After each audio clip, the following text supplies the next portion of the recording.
Hello, I'm Sandra Kirscher, Program Manager for the Livestock Conservancy and Coordinator for the Shave 'em to Save 'em initiative. I'm joining you today with the fabulous Margaret Radcliffe here beside me. And Margaret and I have some exciting news. Margaret, would you like to share our news? Well, we have yet another Shave 'em to Save 'em challenge. It's the Babes and Tots challenge, where you get to pick 3 things to make from Shave 'em to Save 'em breeds. Do you want to give us some more details, Sindra? Absolutely, I would love to. Thanks, Margaret. So this challenge is all about choices. It's a pick 3 challenge where you actually will make 3 items, 1, 2, 3. We're calling them the Layette items, if you're familiar with that term from yesteryear. Items that you can choose to make are blankets, baby blankets or toddler blankets, buntings, hats, headbands, sweaters, leggings, socks, booties, or mittens. So any of those items qualify. And if you think of an item that qualifies as a Layette item that we haven't thought of, feel free to submit that as a request. We might be flexible. I have a question. Yeah. I have a question about that topic, actually. What if I wanted to make my toddler a little vest like this? Would that? Oh, yeah. Okay. That was easy. All right, so of course this is a Shave 'em to Save 'em challenge. So for this challenge, as all the other challenges, the one primary requirement is that your projects all be made with a breed on the Livestock Conservancy's conservation priority list. The difference with this challenge, since we're making 3 items, you can choose to use 3 different breeds, a different breed for each item. You can alternate breeds in one item, meaning if you wanted to make a blanket of multiple SE2 breeds, you can do that. If you would like to combine breeds, if you're a spinner and you want to spin a couple of breeds together for your yarn and use that as your project, you can do that as well. So combining, alternating, or single breeds, they are all options. Margaret, you've got a few things behind you. Before we go on, we want to take a quick peek at those. I do. Let's see if I can do this backwards and sideways. So I have a few baby sweaters here, little teeny tiny ones that are very quick to knit. That's one of the virtues of making a sweater is it actually takes a lot less work than making a blanket. I'll just put that out there. But the baby, of course, might outgrow it quickly, and blankets don't tend to get outgrown. They get carried, if they're beloved blankets, they get carried around for years and years by the baby. Booties, hats. I have one of the patterns I've already put up on the Facebook page and the website for this challenge is this that's called the Grow As You Go sweater, and it's designed to accordion. It scrunches up when the child is small and stretches out, and I will say that my grandson is currently wearing the smallest size of this. This is size 2, which is like upper toddler to like kindergarten size. So that if you make a sweater like that, it will fit longer.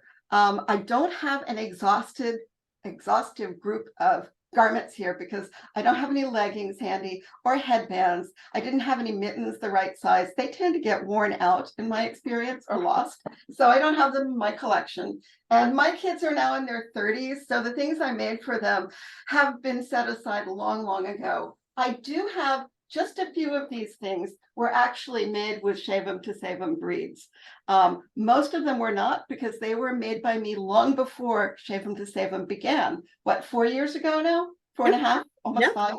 So I have 2 Shetland lace shawls here, circular ones that were traditionally made a couple of decades ago in Shetland. And these were made by a friend of mine's mother in Scotland and passed on to me. So I have these Shetland ones. And I have this wool baby blanket, which is just a simple square with a fancy edging on it. So you can make things that are simple, you can make things that are complicated, you can make things that are traditional, and you can make things that are not traditional at all. Beautiful projects back there, Margaret. Thank you for sharing. So this is, of course, a project for folks who have a little one in their life, whether it be a baby or a toddler, but also consider participating in this challenge if you have family members that have little ones and the holidays are coming. These are great gifts. So the rules / requirements for this challenge, we'll just hit those real quickly.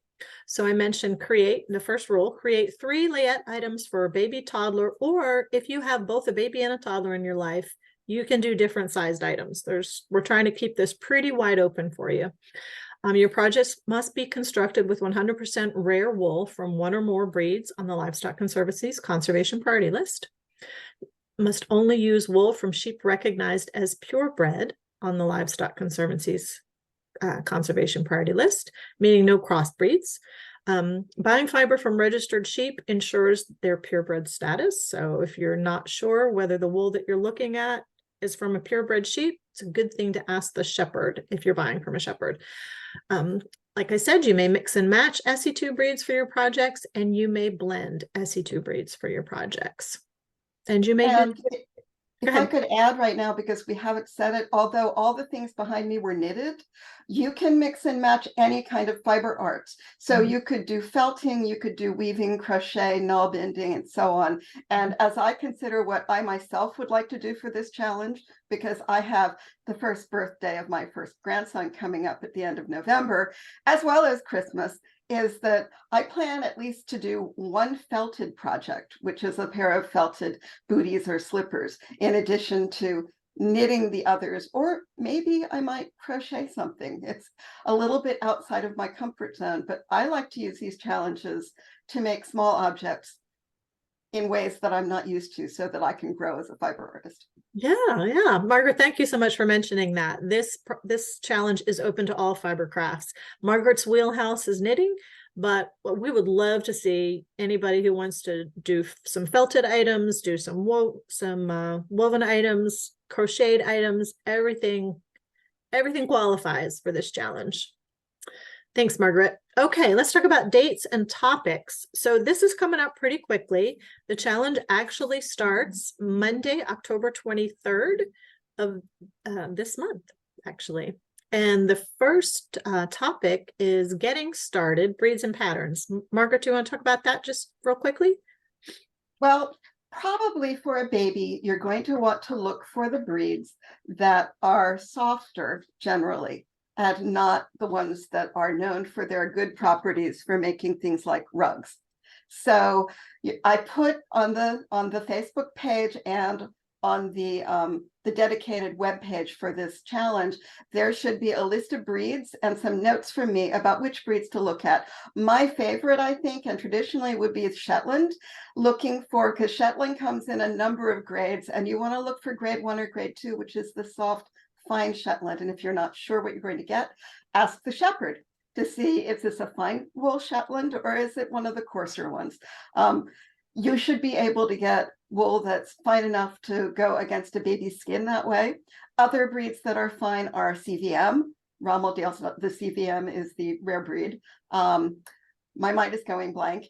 For active toddlers or things that you want to be easy care and to stand up to wear, look for something like the down breeds, because the down breeds generally do not felt, and they're medium wools that stand up well to wear. So there are notes like that already available.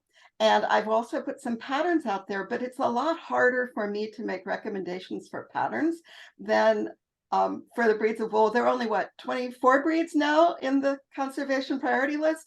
24. There are millions of patterns out there. And so one of the things that I would encourage you to do once you sign up is to look at what's out there that I've already made available to you, and to look at what's out there on the web or that you have in mind, and send some questions ahead of the first class so we can talk about choosing a pattern and deciding what size to make. Sounds good. Thank you, Margaret. I don't want to give too much away in the details on these classes, because that's what your classes are for. All right, so week 2, we're going to cover blankets, hats, and headbands. Week 3, sweaters, leggings, and buntings, and week 4, mittens, socks, and booties. And I will say that these are 4 non-consecutive weeks. So we're going to have a little bit of a break in the middle of this challenge. We're going to have 2 Mondays back to back, October 23rd and 30th. And then we're going to have a break for a week, and then we come back for November 13th and November 20th. Those are the 4 dates of this challenge. And of course, the challenge You do not need to finish your projects by November 20th. You've got as long as you want to finish these projects. We have already created actually a Facebook group for the challenge, and that group will be open and available for you to add your projects to through the end of this year. But you can continue to work on your projects well after that. And will we be keeping video of the classes for people to view later? We sure will. We sure will. So those videos will be available in the Facebook group indefinitely, even though we're going to close it for commenting. The videos, if you're in the Facebook group, you can access it. If you are not using the Facebook group, you will receive, once you enroll, you'll receive a link to a private web page where we post all of Margaret's shared documents and the Zoom link for the individual weeks. And all of those videos will be housed there as well. After the live recording, you can go back and rewatch those as many times as you would like. And I'll keep monitoring the Facebook group through, when was it you said that you would leave it up? Until the end of the year. I'll be monitoring it through the end of the year so I can answer any questions that come up, and I can show you my progress on my projects. Awesome. And for those who are not on Facebook, we will start a Ravelry thread as well for you to talk about and share your projects. But the documents and the Zoom links and the videos will not be in Ravelry because there's no way to privatize that. So those of you following along in Ravelry can access all of that through our webpage. And you will get, like I said, you'll get that link upon enrollment in your confirmation email. All right, so the challenge cost is $30. And let's see, answered all of these questions. How do they register? They register at rarewool.org, and actually there is a link. Once this is posted, there will be a link in the comments section. It'll take you right to the registration page. So we hope you join us. This is going to be a lot of fun. I'm really excited to see all the little teeny projects and small projects that get accomplished during the next couple of months, and see what can be done with rare wool for babes and tots. Margaret, I am so excited that you are leading this challenge. You are a wealth of information and experience and creativity. Thank you so much. Thank you for inviting me. And it's good to have a little bit of a goal, of a deadline for me to get my own projects done that I've been thinking about but haven't gotten to. So I expect that there'll be a few people signing up who are in the same boat, who need to have just a little bit of a push and a deadline to get them done themselves. So I look forward to seeing you all in our Zoom meetings. The classes are going to be held in Zoom and online. Yeah. All right. Sounds good. If you have any questions, feel free to email myself or message myself via Facebook. You can also email at ckirscher@livestockconservancy.org, and we will see you soon. All right. Thanks. Bye-bye. Thank you.